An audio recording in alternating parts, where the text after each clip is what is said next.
चक्कर है।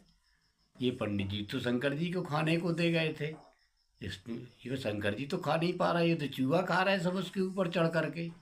तो इसके माले पंडित जी ने मुझे गलत बताया कि शंकर जी बड़े देवता हैं, इनसे तो बड़ा चूहा है जो इनकी खाद्य सामग्री सब खा रहा है। अरे ये झूठ बोलते, हम चूहे को पूजेंगे आज से। तो चूहे को पूजने लगा। कुछ समय पूजा करते करते हो गया, तो एक दिन चूहा की पूजा करते समय बिल्ली निकल पड़ी वहाँ से। तो चूहा बिल्ली को देख करके भाग लिया। उसका फिर माथा ठनका कि ये क्यों भाग गया यहाँ से। अरे बिल्ली आ गई इसलिए बिल्ली को देख करके भाग गया है, इसके माने बिल्ली बड़ी है इससे। चलो अब बिल्ली की पूजा करेंगे, बिल्ली की पूजा करने लगा। कुछ समय बिल्ली की पूजा करते करते हो गया। एक दिन पूजा करते समय बिल्ली के पास से कुत्ता गुजर पड़ा। तो कुत्ता को देख करके बिल्ली भाग ली वहाँ से। तो किसान फिर भी बड़ा अचंभित हुआ और कहा अरे इससे तो बड़े कुत्ता है, इसको देख करके बिल्ली भाग गई। कुछ दिन कुत्ते की पूजा करते रहे।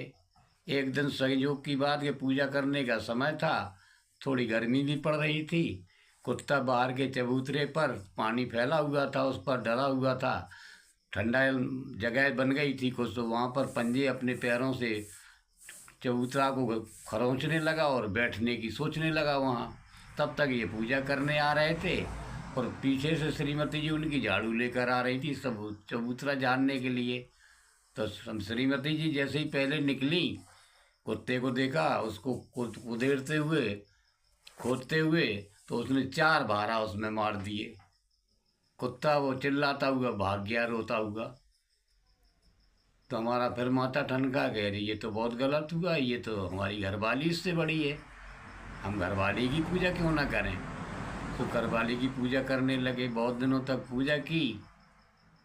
इसके बाद एक दिन कुछ आपसी मनमुटाव हो गया, जो उसकी गुस्सा आ गई उस बात, उसकी पत्नी की बात सुन करके। तो किसान महोदय ने उसके 4 डंडा मार दिए। वो भी रो करके एक तरफ बैठ गई। तो बोले अरे ये भी हम समझते थे सबसे बड़ी है, ये भी बैठ गई चुपचाप, तो इसके माने हम ही सबसे बड़े देवता हैं। तो इसलिए भाइयों आप स्वयं में जानिए, आप स्वयं सबसे बड़े देवता हैं। ये सब इधर उधर के देवताओं की जो लीला बताई जाती ये सही नहीं।